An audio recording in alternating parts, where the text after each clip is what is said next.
अस्सलाम वालेकुम दोस्तों, अगर आपने अप्लाई किया है पाकिस्तान एयरफोर्स के किसी भी कमीशन में तो ज़रूरी है कि आपको जो उसका इनिशियल ऑनलाइन टेस्ट पैटर्न है वो पता हो। तो देखते हैं इस वीडियो में कि क्या पैटर्न है उस ऑनलाइन टेस्ट का। सबसे पहले है general duty pilot. General duty pilot में जो इंटेलिजेंस पार्ट है वो आर्मी से थोड़ा डिफरेंट है। आर्मी में 2 सेक्शन करके आता है। पहले वर्बल टेस्ट आता है, वर्बल इंटेलिजेंस टेस्ट के 100 MCQs होते हैं और फिर वो पास करने के बाद नॉन वर्बल पार्ट आता है। लेकिन एयरफोर्स में ये पार्ट कंबाइंड है 100 MCQs का।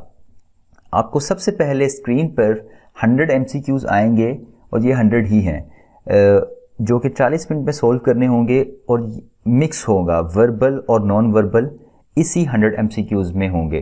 50-50, 40-60 कुछ भी हो सकता है। और जब आप ये वाला पोर्शन पास कर लेंगे तो आपको स्क्रीन पे लिखा आएगा सक्सेसफुली पास्ड और फिर आप नेक्स्ट पोर्शन में जो है पार्ट में आ जाएंगे और वो फिज़िक्स या इंग्लिश का पार्ट होगा।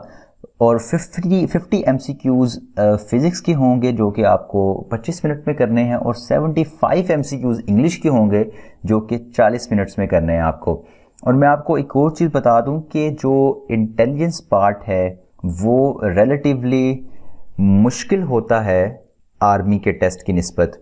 और ये जो इनका एकेडमिक पार्ट है इंग्लिश का और फिज़िक्स का, ये भी रिलेटिवली आर्मी के TCC की निस्बत थोड़ा सा रिलेटिवली मुश्किल होता है, लेकिन बहुत ज़्यादा मुश्किल नहीं होता।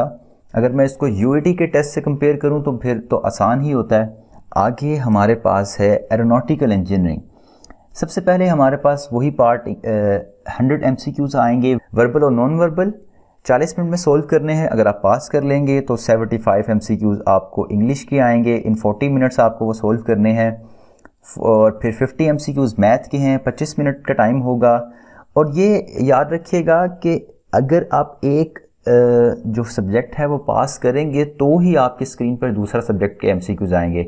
आप किसी भी स्टेप पे अगर आप फेल कर जाते हैं, अगर आप 50 MCQs सपोज मैथ के पास नहीं कर पाते, मतलब 50 में से 10 MCQs आपके ठीक हुए हैं, तो आप वो फिज़िक्स वाले पार्ट तक नहीं पहुंच सकेंगे। तो इस तरह से आपको हर एक स्टेप पास करना है। जहाँ पे आप फेल हुए आपको स्क्रीन पर लिखा आ जाएगा सॉरी ट्राई अगेन, इस तरह का कुछ। तो आपने बिल्कुल ध्यान से हर सब्जेक्ट को सीरियसली करना है। और उसके बाद है एयर डिफेंस। एयर डिफेंस में भी उसी तरह 100 MCQs हैं वर्बल और नॉन वर्बल और 75 MCQs हैं इंग्लिश के और 50 MCQs होंगे फिज़िक्स के। और ये जो स्क्रीन पे आपके सामने जो तरतीब होगी सब्जेक्ट्स की वो हो सकती है डिफरेंट। सबसे पहले आई थिंक मैथ होता है और उसके बाद फिज़िक्स और फिर केमिस्ट्री और फिर शायद इंग्लिश लास्ट में है।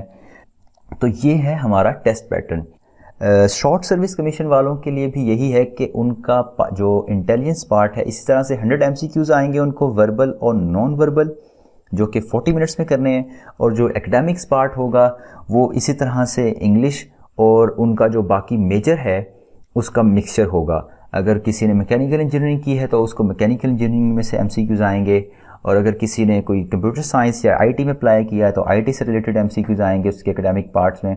तो इस तरह से आपके MCQs आएंगे। तो उम्मीद है आपको अब टेस्ट पैटर्न का अंदाज़ा हो गया होगा, तो आप इसके मुताबिक अपनी तैयारी कर सकते हैं।